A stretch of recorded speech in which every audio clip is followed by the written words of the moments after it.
Most people think anger is the problem.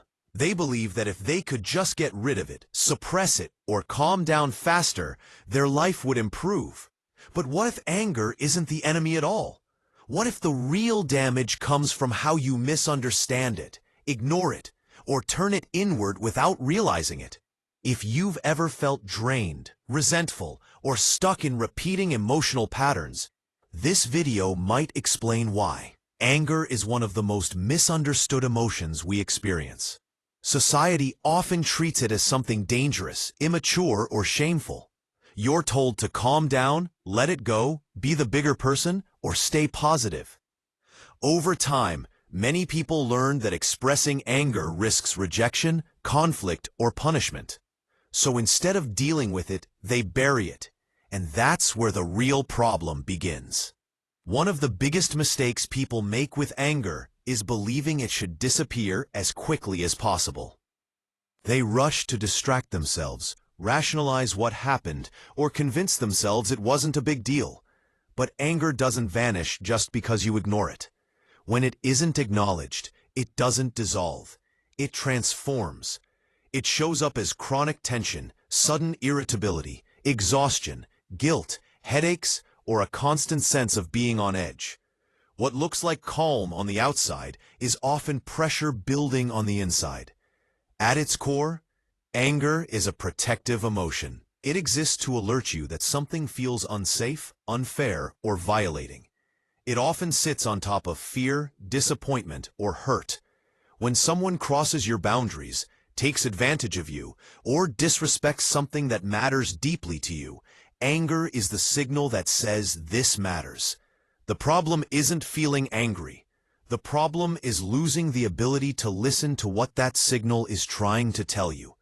Many people grow up in environments where anger was handled poorly. Maybe anger led to punishment, withdrawal of affection, or chaos.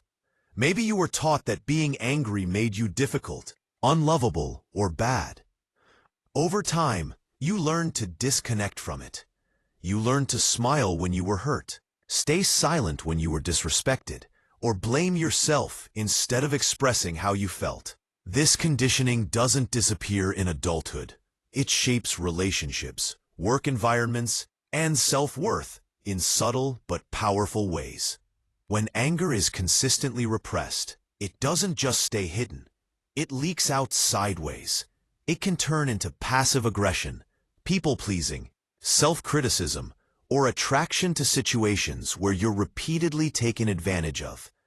If you struggle to recognize anger, you may also struggle to recognize when your boundaries are being crossed. You might tolerate behavior far longer than you should, not because you're weak, but because you've learned to distrust your emotional signals. Another common mistake is confusing anger with loss of control. Many people fear that if they allow themselves to feel anger, they'll explode, say something irreversible, or hurt someone. So they clamp down even harder. But anger doesn't require action to be valid. Feeling anger and acting impulsively are two completely different things. Emotional maturity isn't about eliminating anger. It's about creating space between the feeling and the response. When you allow yourself to acknowledge anger without judgment, something interesting happens. The intensity often softens. Instead of spiraling, the emotion becomes clearer. You can ask yourself, what exactly felt threatening? What boundary was crossed? Or what need wasn't met?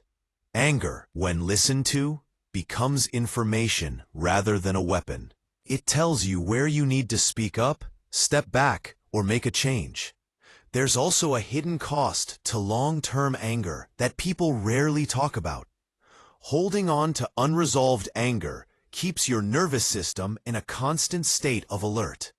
Your body behaves as if the threat is still happening, even when it's long gone. This constant internal tension drains energy, affects sleep, weakens focus, and makes relaxation feel unsafe. You're not resting because part of you is still guarding against being hurt again.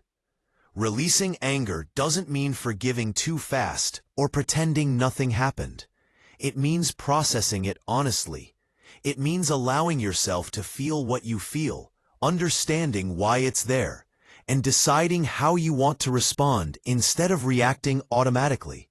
Sometimes the healthiest response is setting a boundary.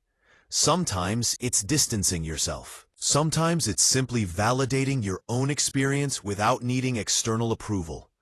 As you reconnect with anger in a healthy way, you also reconnect with self-trust. You start to notice red flags earlier. You stop explaining away discomfort. You become more grounded in your decisions because you're listening to your internal signals instead of overriding them. Anger, when integrated properly, doesn't make you harsher.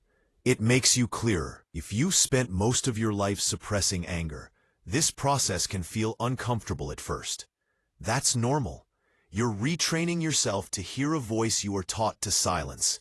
But over time, the relationship with anger shifts. It stops feeling like something dangerous and starts feeling like guidance. Anger isn't there to destroy your peace. It's there to protect it. When you learn to understand it instead of fighting it, you don't become angrier. You become freer. If this resonated with you, reflect on how you usually respond when anger shows up. Do you suppress it, justify it, or listen to it? Share your thoughts in the comments. And if you want more content that helps you understand your mind, emotions, and behavior on a deeper level, subscribe and stay with us for the next video.